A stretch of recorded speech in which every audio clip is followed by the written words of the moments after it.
guys, so welcome back to my channel. Today I'm going to be sharing with you guys 10 things you need to know about uni that you don't get told and that you'll need to know. If I was going back to start uni again and I didn't know anything, I would really appreciate it if I watched something like this and people told me, because I don't have an older sibling or anything like that would be able to say, or someone that went to uni that I could ask. If you guys have an older sibling or someone close to you who's older than you that has been to uni, you probably know some of the things I'm going to say, but it's just some tips for someone who is going to uni, and I think that would be useful to you guys that are starting or would like to know a bit more about uni. Okay, so the biggest shock to the system was when I first went to uni and it was my first few days and no one tells you anything. Literally we have an induction week, which you'll have the week before you actually start your course, your first year. The second and third years and whatever don't have that, it's just for the first year. But in your induction they don't really tell you anything. I literally just sat and ate cake and had a quiz, so it didn't really help much.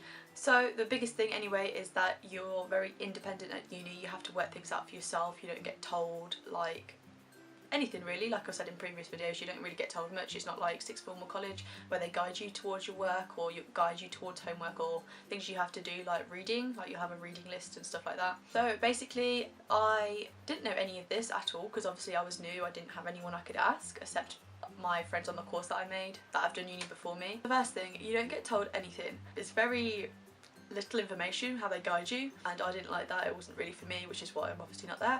They don't guide you like schools do basically, so you have to check for everything yourself, and a lot of the work online and stuff, they don't tell you to read up stuff. A seminar works might do, but on the whole, if you want to find out something or if you need to know something for a project, it's your responsibility to find out everything.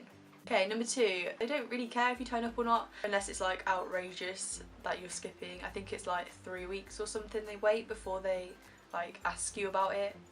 It's polite to just email your lecturer or the lecturers you have in the day and just say you won't be there because you're ill, and they'll acknowledge that. Number three, student services. This is actually really useful to know, and I'd really have liked to know before I went to uni. They don't give you much about this. Even in induction they don't really tell you much about student services. All they really advertise is the library, but at student services they can help you with a lot of things because there is people there especially to help with problems and stuff, and for new students. So you can ask about finance and stuff. That would be really useful for you. You could ask advice about your course if you're not enjoying it. You can ask about your options if you drop out. They would help you with that. They'll also direct you to the correct people. If you're if you go to them with a certain issue and you don't know where to go in the uni for it, they'll often direct you to other people, which will they'll often direct you in the right way basically. Student services are really, really useful, so I'd recommend you use them if you're stuck or you don't know what you're doing, or if you're lost or something, or if you want to know more about the uni in general, then they're the place to go. Number four is a lot of the course will be completed online, so online you can find your lecture PowerPoints, any reading lists and extra stuff like that. So you can buy a booklet that will give you all your course modules and reading lists and stuff like that, but it is also online usually. There is often a help page as well, which allows you to talk to other students about your work and discuss your opinions and stuff. I don't know if all unis have that, but my uni did, and it was really useful because if you get stuck with something you can ask someone else. Also they list their emails and who to email for what, which is really useful as well. I'd always recommend checking your university portal, and it will also have your timetable and useful things like that on there. So I'd really recommend, if you're stuck and you don't know what you're doing, having a look on your uni portal, and it will often help you and give you information that you can use. Okay, number five is referencing. Oh my god, referencing was the bane of my university experience with the workload and stuff, because I don't know why, but they didn't tell me how to reference it. Usually I thought they'd give you a demo, because if you don't know how to reference something or you're really struggling, because it does take a lot of time, especially if you've done a long project, you can use this site called neilstoolbox.com. I will link it and it will be linked below as well. And this really helped me. It's a Harvard reference tool basically, and what it does is you put whatever reference you've used in the information and it will create the reference for you in the order that they want it. It just makes it a lot easier and a lot quicker to reference things. And there are other sites that you can use for that as well, but the Neil's Toolbox one is the one I personally found really useful. That was suggested to me by a friend who was studying architecture. Number six is housing. Majority of people will only live in halls for the first year. Some can go on to the second year if you have a certain reason, or if you are lucky enough to be able to stay there, but most people will have to organise housing, and this is done usually by January. You'll know by January, you should have decided what house you're going into, and what house it is, and you would have gone and looked around houses. You don't really get that much advice and guidance from the uni itself. It's more like you and your group of friends will go and sort housing out, and there's Facebook groups and things like that from the uni.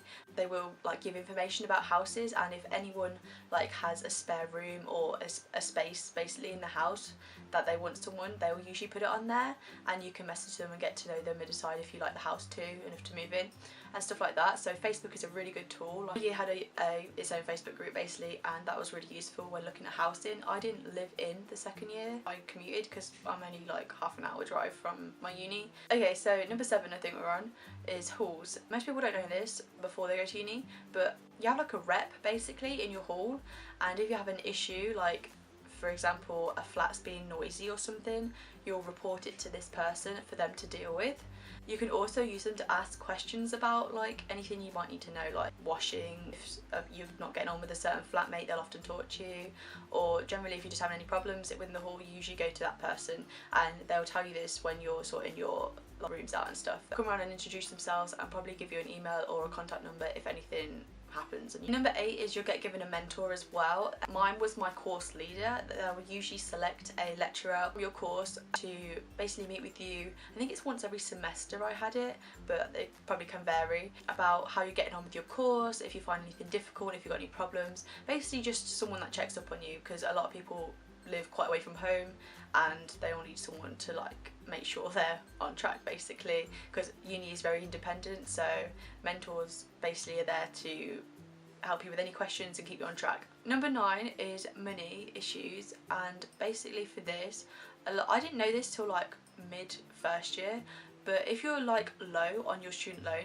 well, but this is for basically people who are applying for student loans or have a student loan. If you're low on your money, they'll often do this thing where you can apply. So you'll go to student services and you can apply for extra money, and they'll decide if you're eligible for like an extra couple of £100 or something like that. Because obviously as a student you're going to be quite low on money as it is.